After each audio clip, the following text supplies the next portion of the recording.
రైతుల సమస్య వచ్చినప్పుడు రైతాంగ హక్కుల కోసం రైతుల గిట్టుబాటు ధర కోసం మొత్తం తెలంగాణ రాష్ట్రంలోనే మొట్టమొదట కదం దొక్కేది నిజామాబాద్ రైతాంగం. ఇక్కడి రైతుల్లో ఉన్న చైతన్యం, ఇక్కడ రైతుల్లో ఉన్న పట్టుదల పోరాటం దేశానికి ఆదర్శం. అందుకే ఈనాడు రైతాంగ పోరాట పటిమ ఉన్న ఈ ప్రాంతంలో గొప్ప నాయకత్వం ఉన్న కాంగ్రెస్ పార్టీ ఈనాడు గెలవాల్సిన అవసరం ఉన్నది.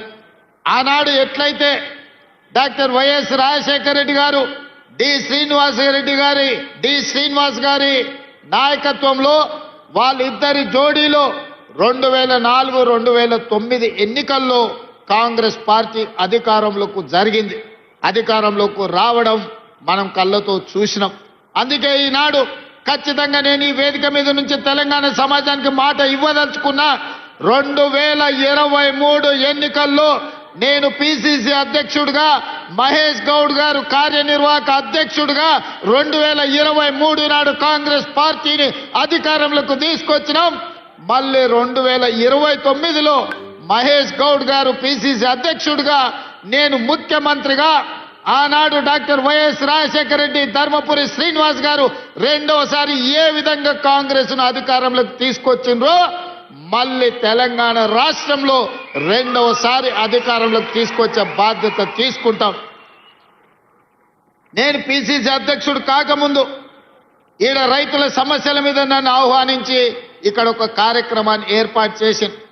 దారెంబట వేలాది మంది రోడ్ల మీదకి వచ్చి స్వాగతం పలుకుతే మధ్యాహ్నం 12కి రావాల్సిన నేను సాయంత్రం 5 గంటలకు సమావేశానికి వచ్చిన వేలాది మంది రైతులు ఆనాడు నిలబడి మీరందరూ ఆశీర్వదించారు కాబట్టి ఆ తర్వాత కాంగ్రెస్ పార్టీ అధ్యక్షుడిగా నాకు బాధ్యత ఇచ్చింది కాంగ్రెస్ పార్టీ. ఆ కాంగ్రెస్ పార్టీ అధ్యక్షుడిగా ప్రజాక్షేత్రంలో ప్రజా సమస్యల మీద కొట్లాడడంతో ఈనాడు తెలంగాణ రాష్ట్రంలో కాంగ్రెస్ పార్టీ అధికారంలోకి వచ్చింది. ఈరోజు మీరు ఆనాడు అండగా నిలబడబట్టి అధిష్టానం దృష్టిలో ఖచ్చితంగా రేవంత్ రెడ్డి గారి నాయకత్వంలో పార్టీకి ఫలితాలు ఉంటాయని ఒక నిర్ణయం తీసుకోవడానికి నిజామాబాదే వేదిక అయ్యింది, నిజామాబాద్ జిల్లానే కారణమైంది. అందుకే నా మనసులో ఎప్పుడు నిజామాబాద్ జిల్లాకు ప్రత్యేకమైన స్థానం ఉంటుంది. ఈ జిల్లాలో ప్రాజెక్టులను పూర్తి చేయడానికి, ఈ జిల్లాకు అదనంగా నిధులు మంజూరు చేయడానికి, ఈ జిల్లాకు రాజకీయ నేపథ్యం, రాజకీయంగా అవకాశాలు కల్పించడానికి నా శాయశక్తుల ప్రయత్నం చేస్తా.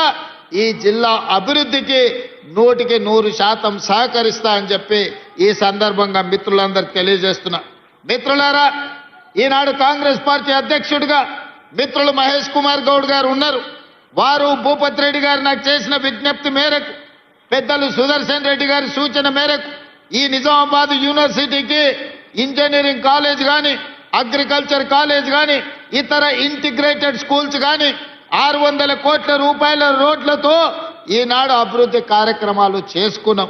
ఈరోజు పిసిసి అధ్యక్షుడు, నేను అధ్యక్షుడు అయిన తర్వాత జిల్లాకు అదనంగా నిధులు ఇవ్వాలి, జిల్లాను అభివృద్ధి చేయాలి, మీ వంతు సహకారం ఉండాలి అని మిత్రుడు మహేష్ కుమార్ గౌడ్ గారి సూచనతో ఇవాళ ఈ అభివృద్ధి కార్యక్రమాలు అన్నిటిని కూడా ముందుకు తీసుకెళ్తున్నాం.